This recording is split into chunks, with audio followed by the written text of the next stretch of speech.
Chiropractic Thought Leaders live Google Hangout for July 2014. We are super excited for tonight's Hangout. I've been looking forward to it. It's going to be one of our biggest and best of all time. I'm going to go ahead and get right into it. We're already set up. So you're watching from one of 3 or 4 areas, either our live events page, which there are Facebook comments below that. Please give us a comment, leave us a question, or our 22 social from our actual Facebook page, and definitely leave us a comment there. Or you may be watching from your very own VIP app, and in that case, there is a little email envelope in your top right-hand corner. If you click that, you'll be able to send us a question, and we'll be able to answer through email. And there's also a banner below that you'll be able to click on and find out more information about Dr. Patrick Gentempo. We're all set up. I'm going to turn it over to you, Dr. Zeno. Take it away. Thanks, Taylor. Hello, everybody. It's Dr. Zeno. Thanks for coming out to this hangout right now with a really special guest and a true thought leader, not only in my life, but also in the profession. Now, again, what is a thought leader? You know, there's 3 types of people in your life, you know, and there's people that you're teaching, you know, and there's people that are on your same level that you're going through life together. But there's people that accrued wisdom, insight, understanding, as well as many mistakes in their life, and through those mistakes, they earn tuition and experience to really be at the level they're at, and we can learn from them. And it really is, Dr. Patrick's been a blessing in my life. You know, I was introduced to Dr. Patrick through Garrett Gunderson, and it's really just been an amazing time. I can't really even put into words how much I appreciate him and everything he's done.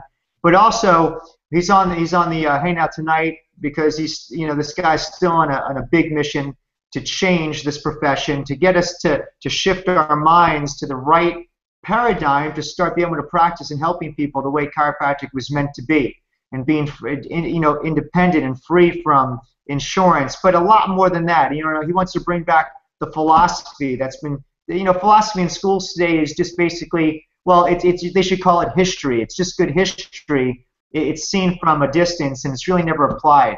And philosophy plays a huge role, not just in chiropractic, but in our life as well. So, Dr. Patrick, thank you so much for being on the Hangout tonight. Thanks for having me. Really excited to be here with you and with all the viewers. Awesome. Well, let's really get into it. Guys, if you have a pen and paper, get it ready. Start taking notes, because right now we could talk and you could listen to this and you're gonna obtain maybe 10%. But when you're engaged, when you take down notes, when you review the notes and watch this over and over again, there's going to be gems and bits of information, wisdom, knowledge, and power that you can start applying to your life tonight, tomorrow, and changing your practice and your life. And so do not take these lightly. You know, the reason and the huge reason why I have the success I do today, and it's not of a braggadocious type of thing, but I am a student, I am coachable, and every word that comes out of Dr. Patrick's mouth and the other thought leaders, you know, I take this stuff as gold and I apply it to my life, and, you know, I work through it and I work on it, and I just keep on, you know, going to the drawing board so I can make sure that I'm living the life without having to make mistakes and you know, go through some hard times that they learned, and they not only did they learn, but they grew amazing wisdom from. So please be engaged tonight. You know, don't search Facebook or text. Turn your phone off. This is for you. This is an investment in you right now. And so, Dr. Patrick, let's get right into it. So just tell, because there's some people that, believe it or not, never heard of you, which is crazy, but just explain your history from, you know, where you started briefly, you know, from your chiropractic practice, just kind of the history up until now, in you know, as quickly as possible. All right.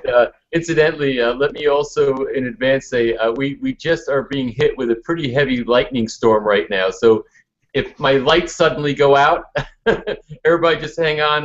Maybe if a fuse blows or something, I'll reset it and I'll get back on the Hangout as soon as possible. But literally, if you start hearing some explosions and fireworks, it just started happening about 7 minutes ago.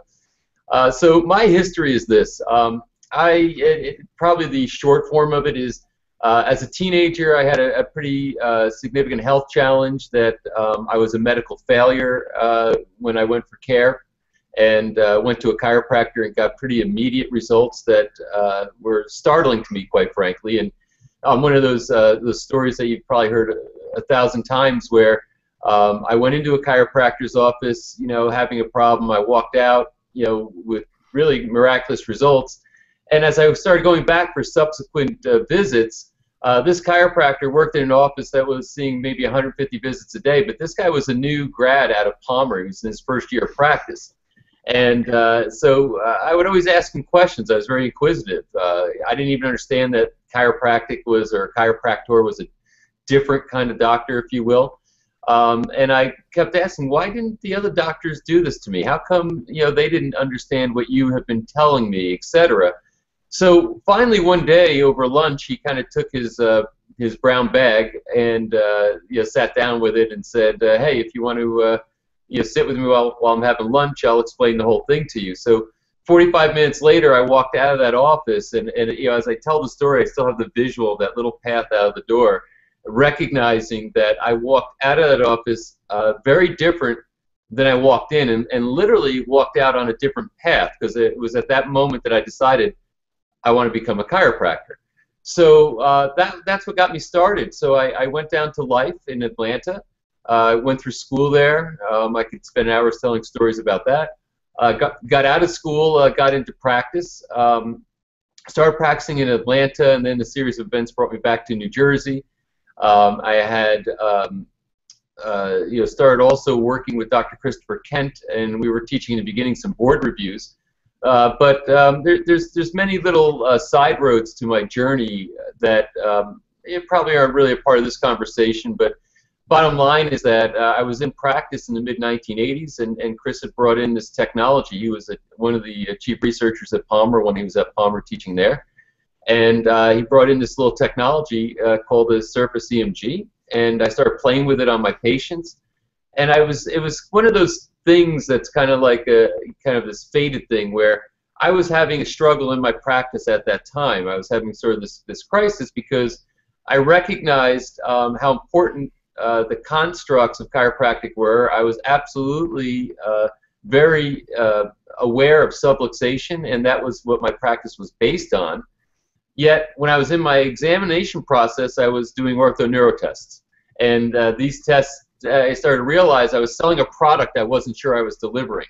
And as a result of that, it was really becoming a psychological battle for me in practice. So Chris Kent just happened to walk in when I was having this sort of crisis, and with this technology, and as the story goes, we started developing the technology in my practice, and then as we did that, we expanded it, and then next thing I knew, we started publishing on it, and I found myself in this new business called the Chiropractic Leadership Alliance. And Chiropractic Leadership Alliance had ended up, by the time I sold it, I think somewhere with around 8,000 or 9,000 clients on 6 continents. I had done the math not that long ago.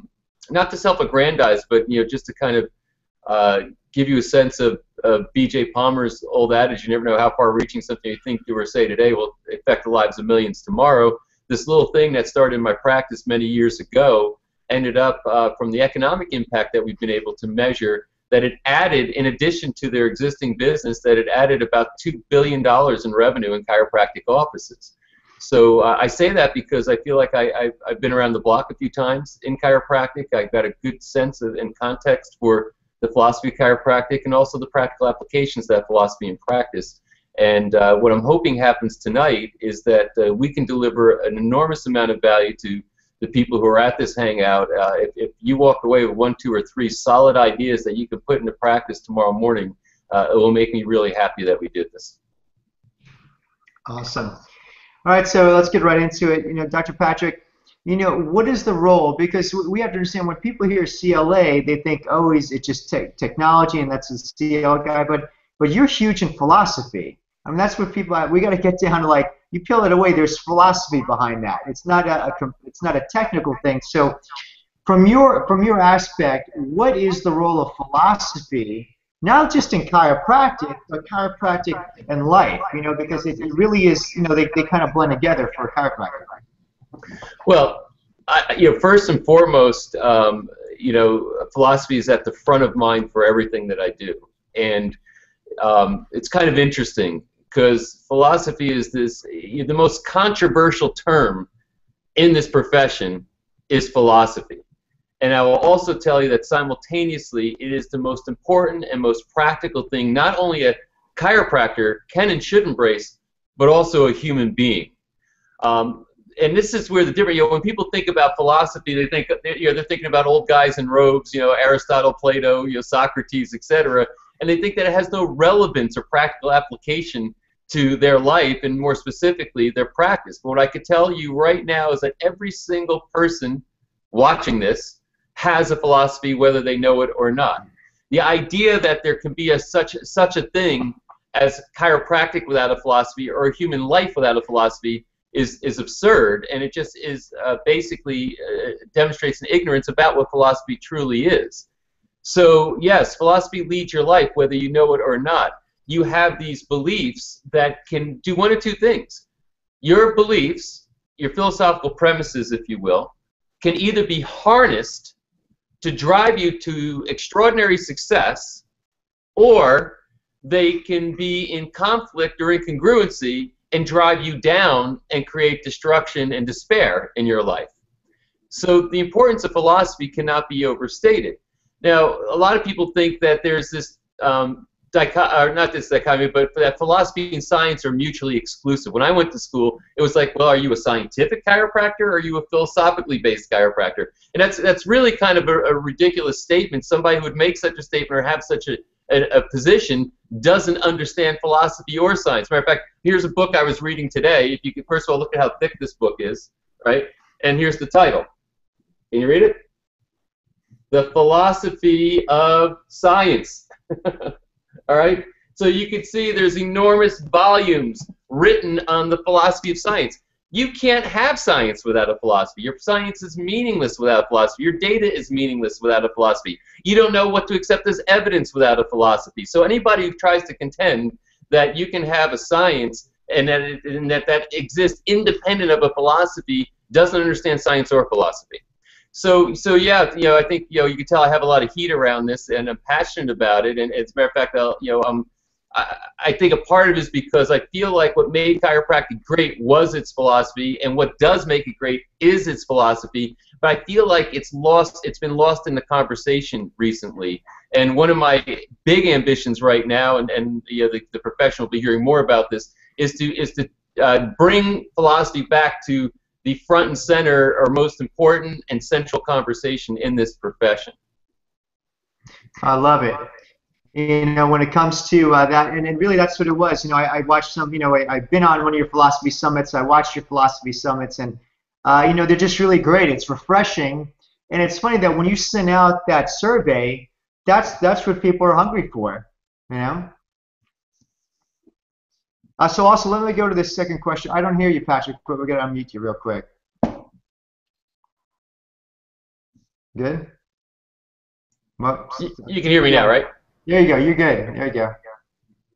So I was just saying, yeah, I was pleasantly surprised by the philosophy survey we sent out. I was expecting to get 200 to 300 responses to the survey just to get a sense of what people were thinking. And as it turned out, we had nearly 4,000 responses from around the world. So there's no doubt there's a big interest in philosophy in this profession, and for good reason. So now when we get into philosophy, let's get into something that you and Rick talk about a lot. Rick Sapio is Tabor. Thank you. Is the importance of values and congruency. So here, like you said, I love it that you're so right. If I'm an atheist, I have a philosophy. If I'm like, so it's not like, so I'm not, by the way. I'm just saying, but every single person, the person who says they don't have a philosophy has a philosophy. Yeah? So now when we have this philosophy, we back up this philosophy. So where do the values and the congruency of those values play in to make almost like this beautiful triangle of philosophy, values, and congruency? So basically, and this is a really good question because values, purpose, etc., all come from your philosophy. So if you organize your philosophy systematically, which is what I teach, it starts with the foundational branch of philosophy. And the term sometimes maybe get people a little, how can I put it? Maybe make them yawn a little bit. But so I try to use friendlier terms. But the first branch of philosophy, the foundational branch, is called metaphysics. And metaphysics is your view of the nature of reality, or your view of the nature of the universe. Basically, metaphysics asks the question, where am I? So if I'm looking at the metaphysical view of medicine or the metaphysical view of chiropractic or whatever it might be, it gives, what I'm asking is, what is the view of reality? What exists? So, for example, a metaphysical view in chiropractic would be that the body is self-healing and self-regulating, and that's that's an absolute view of reality that in 9 public debates it's never been refuted, and that the nervous system is the master system and controller of that body. Another metaphysical view, if you will. Examples of metaphysical views in medicine, the germ theory, right? Germs cause disease, etc. So there's these different views of reality that we construct. Once we have a view of reality, or we ask the question, where are we? The next question is, how do we know? So that next branch is a big word for epistemology. Those are your rules of evidence.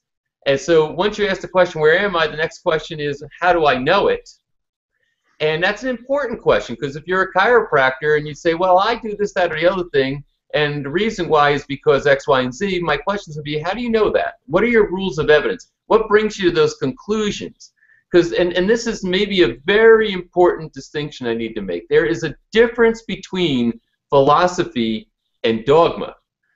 Dogma is accepting conclusions without understanding the thinking that brings one to those conclusions. Philosophy is fully understanding the thought processes that bring you to a certain conclusion. For example, somebody might say that chiropractic works. The power that made the body heals the body. Subluxations are devastating to human health. Those types of things. Now, there are some people who say those things, and I'll say, well, why do you think it? And they'll say, well, because I read it in a book, or they'll say, because I heard so-and-so say it from the platform. But they really have memorized a catchphrase more than they've adopted a philosophy and have really gone deep into the philosophy. So I think it's really important that we make the distinction between philosophy and dogma. Secondly, as far as values and values-based decision-making, your values come from the third branch of philosophy, which is ethics. And ethics provides a human being with a code of values, and therefore will be a guide to your actions. So once I know where I am, and once I know how I know it, then the next thing I have to do is ask the question or answer the question, so now what do I do? And so you can't have values, or you shouldn't try to have values, until you've actually had some foundational philosophy underneath those values that have them or cause them to emerge and express themselves. And once you have those values, then the whole key to life is congruency with them, because why philosophy is so important is that when you have contradictions in your basic philosophical premises, the only possible result is destruction. The amount of destruction is relative to the level of contradiction. So when you know how to think in philosophical terms or check premises, from that point you develop your values, and then it's up to you to make sure that you're living congruently with those values. All right, talking that, and this is leading us right into the third question. I have a Zano experience coming up this Friday, but every single time, and I send out, when someone joins the Zano experience, I send out a questionnaire. What are your strengths? What are your weaknesses? What are your frustrations?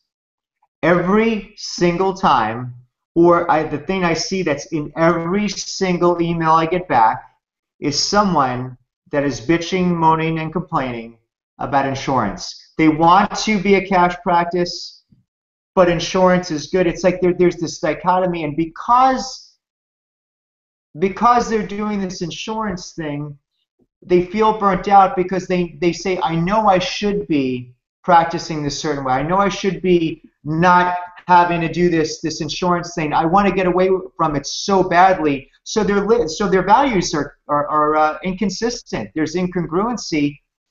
And yes, they might. I had one gentleman. He almost made $4 million, but he is miserable. He's burnt out. He's depressed. He's having family issues. So even though he's making this money, but now insurance goes down, then he got audited, and that audited, it just stressed him out. It burned him out. He has no gas in the tank anymore. So what are we working for? I mean, is it about the money, and so we're willing to sell our soul or compromise our values, or is it about living an ethical practice that's congruent with our values and our philosophy, and really enjoying life and practicing not a job but going to a purpose every single day? So the third question is, why every single person, it's literally a principle, why is insurance dependency a tragic mistake? Because you have done so much research on this. So go into why insurance dependency is a tragic mistake, but also go into the mentality of what that person is doing, because we're all there. I was there too. We're justifying it. Well, I'm making more money. People want to use their insurance. I'm making more money so I could help more people. So we justify that. So go into what it really sets that chiropractor up for, not only business-wise, but also what it's doing to their soul as well.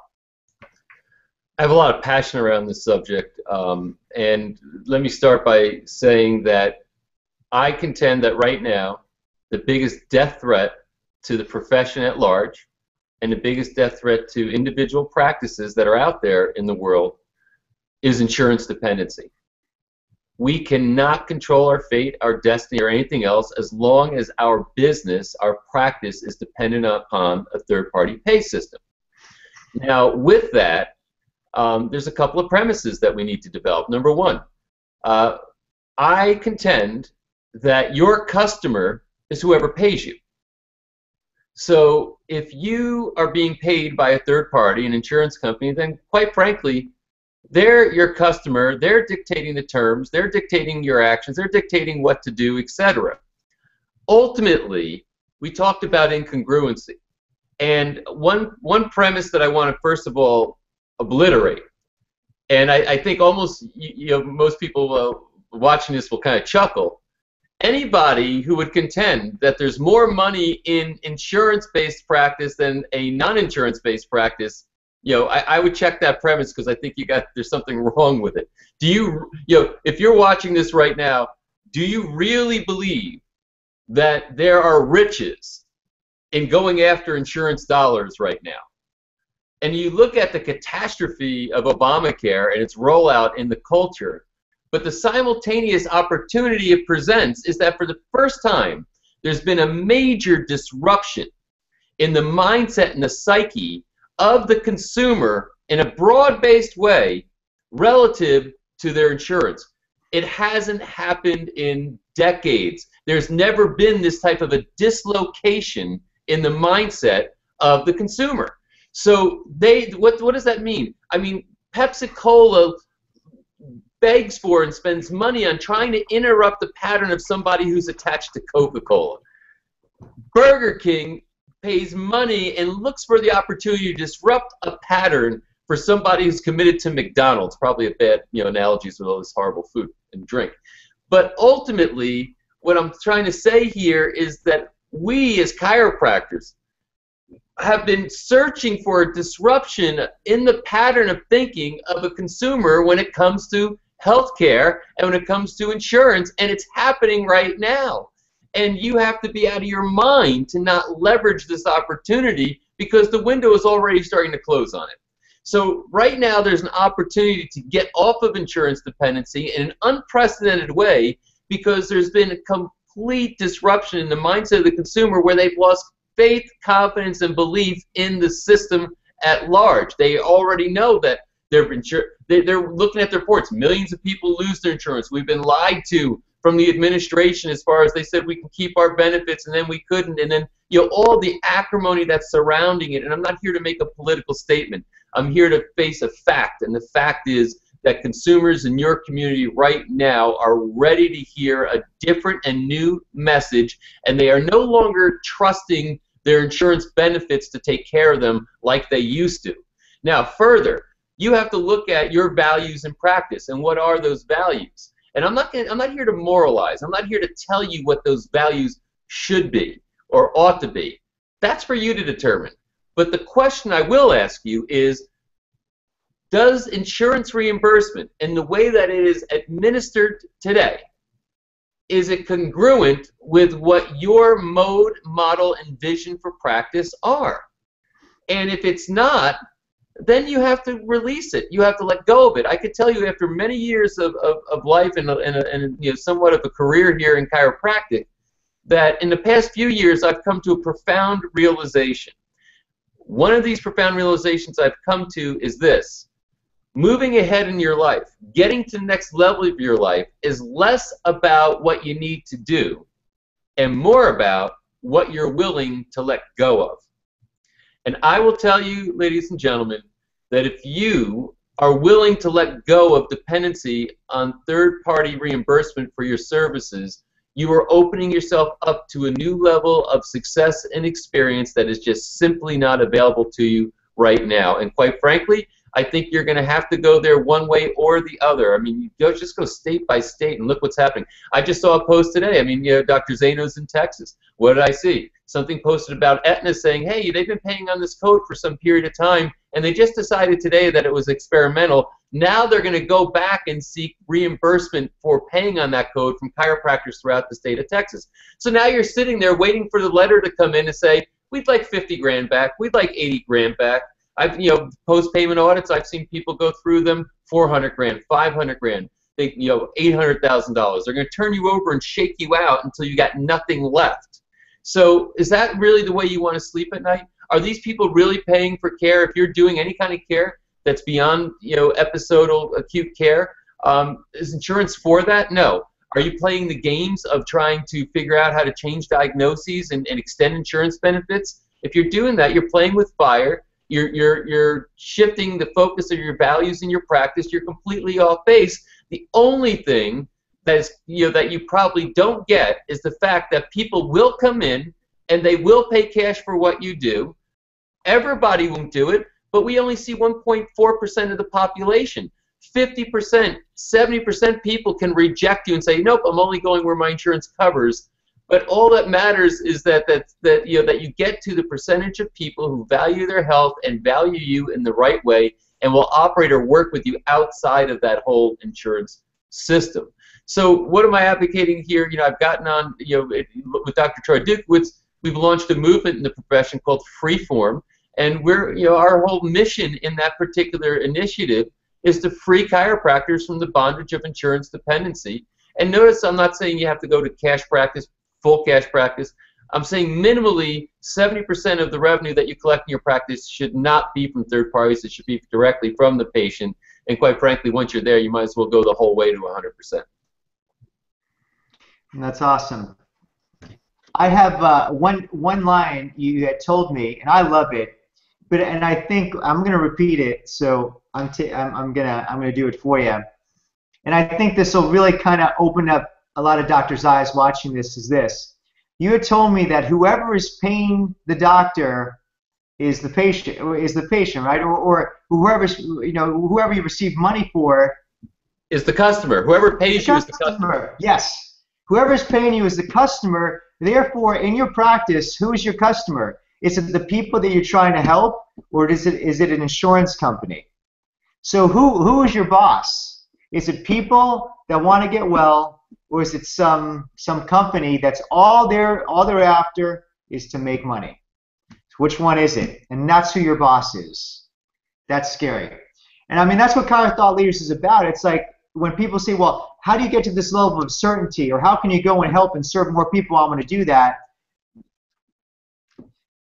Having the fear or having that compromise of values, or having that third-party insurance in there, it's something I had to let go. I remember the day I had a couple of my friends get audited, and I went to their offices, and I remember being at 2:30 in the morning, and everybody's drinking a Corona, writing notes out, all right, for everybody. So I was sitting there thinking, you know what, I don't want to do this. And I remember one day I had called a buddy of mine, Dr. Rob Vasquez. I'm like, Rob, because he was all cash. I'm like, it's a Tuesday. I called him. It was at 2 o'clock. It was in December, about 5 years ago. I'm like, I'm going cash, because I felt like I was gambling, and I knew it was going to come around to get me, especially that we were growing in volume.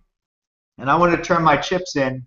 And I knew I would give up. I mean, we were probably collecting $1 million from insurance at the time alone. So I pushed my chips in. I'm like, we're done. And that night we were cash, and that was it. It's like it was a clean break. and I never looked back. But in that moment, I realized that, you know, I was able to get people to become patients on my C game. You know, if they only had to pay a couple bucks out of pocket, a couple $100, it was easy. I could sign up whoever. But then I realized, well, if I'm going to do this, I'm going to have to raise my value. I'm going to have to raise my A game. How am I going to do that? Well, I got to start getting really rooted in the philosophy. And that's when I started listening to audios of dead chiropractors who fought for this principle. I started reading books and stuff on the philosophy. So I had to sharpen my sword. So I went in there. I had certainty, confidence, and belief in my product, services, and idea. And then, boom, we started taking off. And it really, so there is that phase. So Dr. Patrick, that person that's listening right now, that is 60-40, 50-50, has insurance, or they're so familiar with that model. For years, they've been practicing 30 years in that model, and they're sitting here saying, I would love to do it, but they're so familiar. It's like the old doc, I can't go back. How am I going to change it? How am I going to crack this code to get off insurance dependency? They don't want to be there. They're sick of that life. It's almost like a drug addict who doesn't want to be a drug addict, or the person who says, I hate smoking, as they're puffing on a cigarette. How do they crack that code to have freedom once again, and to really be able to feel like, you know what, I'm going to work and I'm practicing in the purpose that I was created to have, in the philosophy that I believe, according to my values and my congruency? Well, we call the movement and the business freeform for that very reason. We want you to be free to form your future. And if I could say this, I admire Dr. Zano just saying one night, boom, we're going to be cash.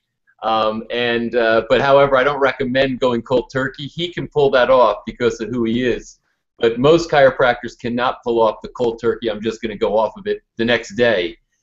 We think a measured migration process is the right way to do it. We've identified 7 specific steps to go from point A to point B, which is insurance dependency and non-insurance dependency, and we've proven the model over and over again.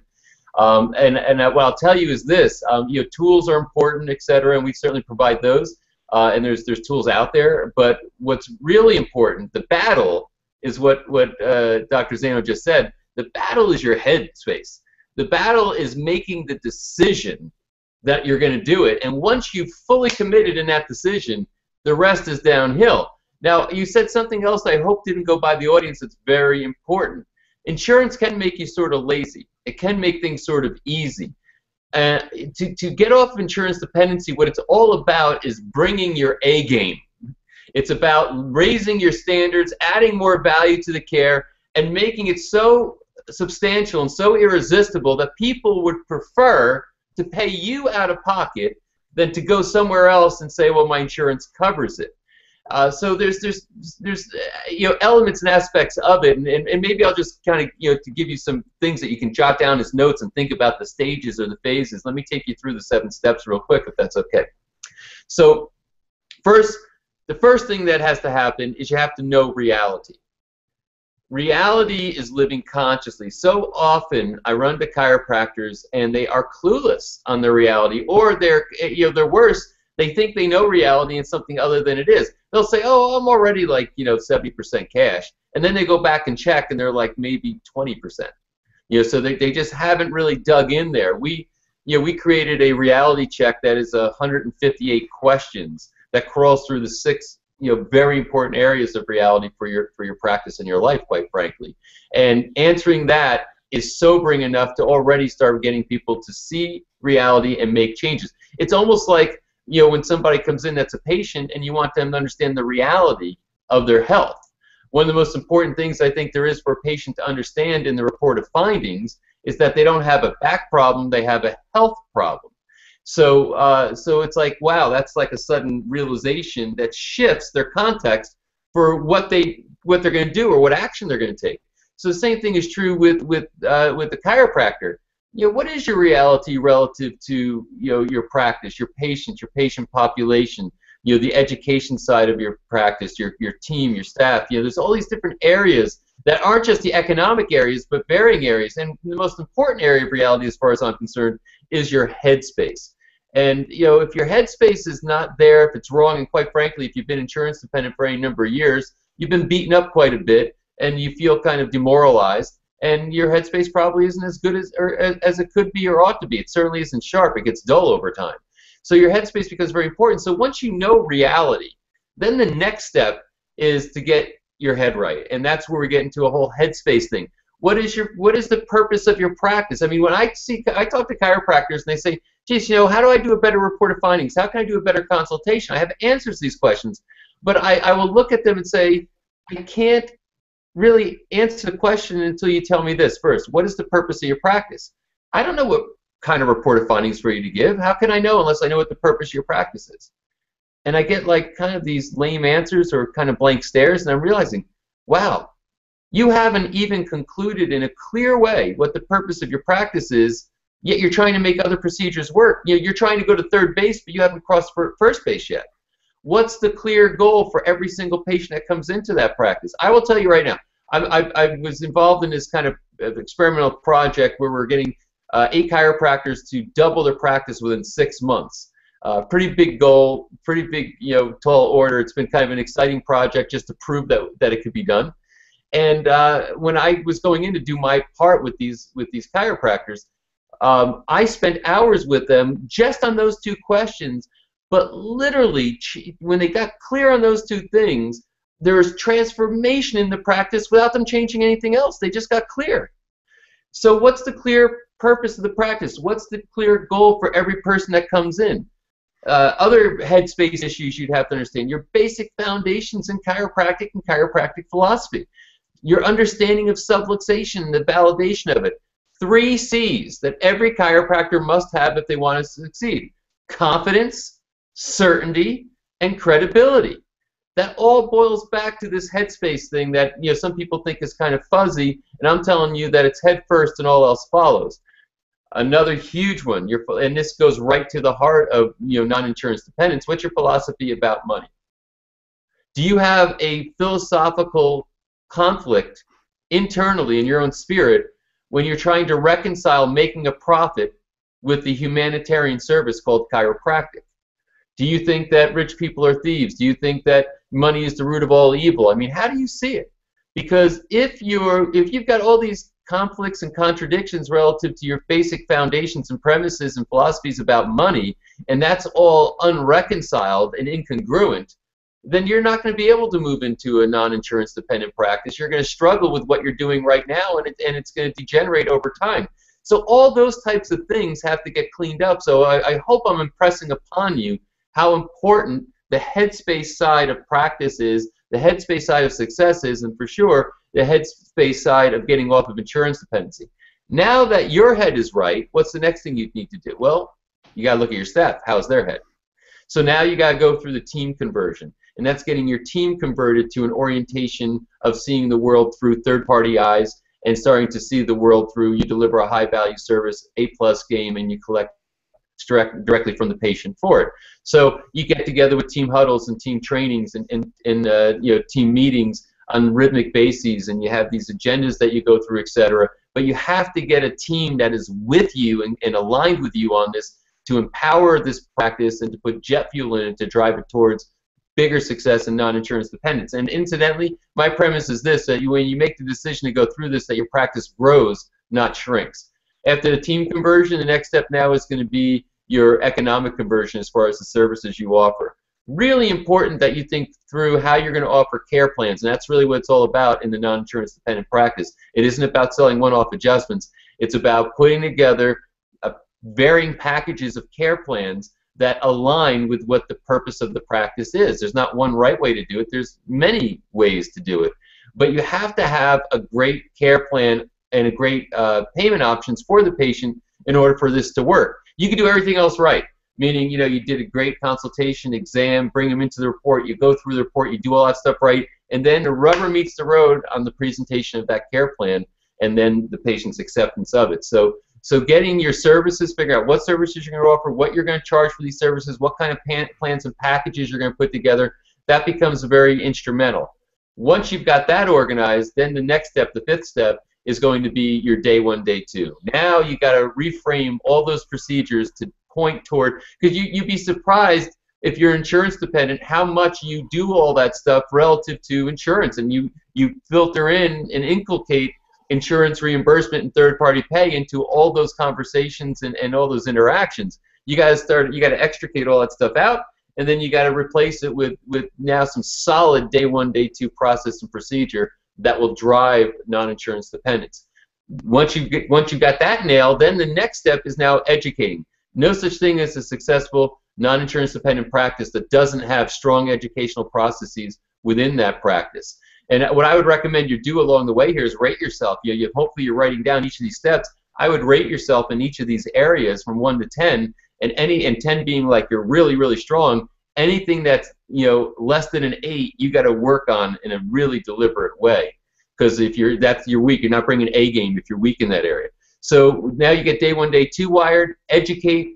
That's the 6th step, and then you have these. If you don't have 20, like let's just say the first 24 visits, a plan of education for those first 24 visits, a healthcare class that just rocks it really well, et cetera, then you're in a compromised position. You need to up your game in those areas.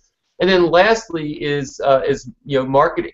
Now that you've got everything else built and set up, now you need to know how to go out and do the marketing to bring in the right kind of people and then put them into that process, and then you start building a very successful practice. So in short, those are the quick 7 steps. It's know reality, get your head right, convert your team, get your care plans and financial offerings in order, your day 1, day 2 procedures, your educational processes, and your marketing. That's kind of what the world looks like that you have to wrestle. I'd love to tell you that it isn't hard, and it's not really awfully complicated. It's just dense to a degree.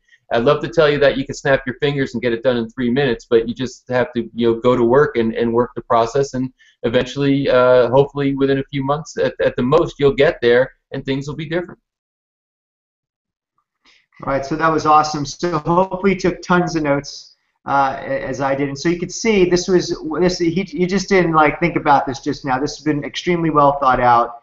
Dr. Troy's been doing it for years. You guys figured every aspect of this. So that first thing though, we need the x-ray. So is there a way you could teach us, because I know you have the RC right there, that's kind of like the x-ray for me, or the scan or whatever, when I look at that x-ray for me personally, I could see things that patient didn't know about. So I really think the most important thing, like you said in the beginning, is to know where that person is at. So for our Chiro Thought Leader viewers and members, is there something they could do to at least get that started, to see where they're at?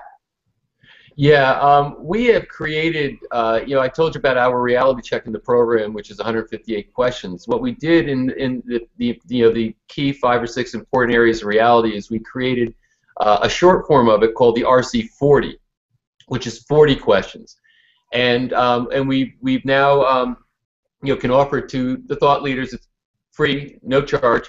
You can go in there, answer the 40 questions, and you will get a report. It's gonna be your own, like you said, your own X-ray, your own report of findings there. That's going to show you. It's going to rate your overall score. And then it's going to rate you in each of the key areas, the subdivisions of reality, so you can see where your strengths and weaknesses are, and it kind of gives you guidance as to where you need to go to work. What I've heard from people who take the RC40 is that it brings their attention to things they weren't even thinking about, and literally as a result of just taking this free evaluation, they can go back to their practice, and they already know changes they need to make just based on the fact that they answered the questions and said, oh my God, I haven't been thinking about this, or I haven't thinking about that. So you can think of 40 key areas of your practice and your headspace, and you start having to answer these questions relative to that. It's phenomenal feedback. You have the report, you have it forever. You can download a PDF and you can print it, and you have it to refer to. You can go through with your staff if you want to consult with us, and review it. We're more than happy to do that with you. But I think it's a powerful tool. It's free to use, and I'd love to see chiropractors get a better grip on reality through utilizing it. Well, I appreciate you guys doing that, and again, extremely thought out, and I took it, great feedback. I mean, it's amazing the feedback it gives you. So what we're going to do is, if you're a member, we're going to get you that through email, or Dr. Tabor, he'll show you that at the end of this Hangout right now. So we'll make sure we'll get it to you guys within the next 24 hours, so you can start applying it immediately and get the ball rolling. So, you might have been sitting here thinking, well, you know what? This is talking to me. Some of the things we talked about, you might have felt slightly uncomfortable because you know what? I've been wanting to do this, and now you just didn't know the steps to take. And that is, I do appreciate you kind of calling me out in a good way, because I mean that is just my personality. I'm a guy who jumps off the bridge and figures out what happens after that, but it's not necessarily the most practical. And I kind of forgot the brain damage that happened when I went to cash. I forgot the brain damage that made it happen because I didn't have systems. And I wasn't well thought out. So if I had a tool like this when I did, I probably would have held on to a lot more patients. So this is so thought out. It's been done. It's tested. It's tried. I know, many chiropractors who are utilizing this now, and they will tell you it changed their life, because not that it changed their life that they're off insurance. Not only that, but they said the sense of freedom, and every single person tells me, I wish I would have known this right from the beginning, or I wish I would have done this earlier, because when you have the system like Freeform has it so laid out for you in strategic steps in those 7 areas, it does make it easy, but you got to be committed to the system. And when you're committed to that system, every single person is like, the wives will tell you, I can't believe we didn't do this. It's always, there's somewhat of regret that they didn't know about this earlier. And so I appreciate this. And once again, as we wrap it up, thanks for being one of my thought leaders. And a thought leader is a thought leader in my life for life. And you greatly enriched not only my practice and my life, but also my family. It's been great to have known you up to this point and continue on that relationship. And I just thank you so much for taking time out of your day to be able to share some of your wisdom and knowledge to our Chiro thought leaders who, that is the goal, is to be able to help shift their minds so they could change their life, their practice, their family, and thus their patients. So thank you so much for everything you've done for our profession. And I appreciate it. Thank you very much, and I appreciate being here, and for Dr. Zaino, I appreciate the fact that you are such an extraordinary example of chiropractic success, that you basically just can blow the boundaries that chiropractors have in their head about what chiropractic practice is capable of and what a chiropractic career could be. And you've absolutely demonstrated that you could stretch it beyond anything that most chiropractors are imagining. And quite frankly, I think what people are starved for most in the world right now is something to admire. I mean, there's so little to admire in the world in so many ways, with all the crap that's going on, especially if you turn on the news, which I don't do anymore. So you are a shining example of someone to admire, and a phenomenon to admire that can inspire the crowd out there of chiropractors that need it so desperately. And as a final thought, I'll say to you this, ladies and gentlemen: once you make the decision to up your game, it changes who you are, kind of on a vibratory level. You vibrate at a different frequency, and what you'll begin to understand, and if you will adopt this headspace, you'll see a lot of things change for you. You'll begin to understand that you don't need new patients. New patients need you. And if you truly get that, you're going to find out that everything else will follow that you have as far as a dream for success in this profession called chiropractic. Awesome. All right, Tabor, close us out. All right, awesome. Well, guys, what I'm going to do is I'm going to put up an image here that actually Dr. Weinstein got us, but this is the link. Even easier than that, virtually every place you could be watching from, we have placed this link underneath the video. And all you have to do is click on that, and you will be able to take Dr. Gentempo's free reality check assessment right now. You won't have to wait. So as soon as we are done here, we're about to get off, go there to that link and take that assessment tonight. All right, and so keep an eye on your email. I will be sending out this as the replay so you can watch it again. And then also keep an eye on your email in the next few days. We have some really awesome things that will be coming your way. Thank you guys. Phenomenal job on the webinar tonight. And thank you, Chiro thoughts out there, all of you, for talk to you next time. Thanks. All right.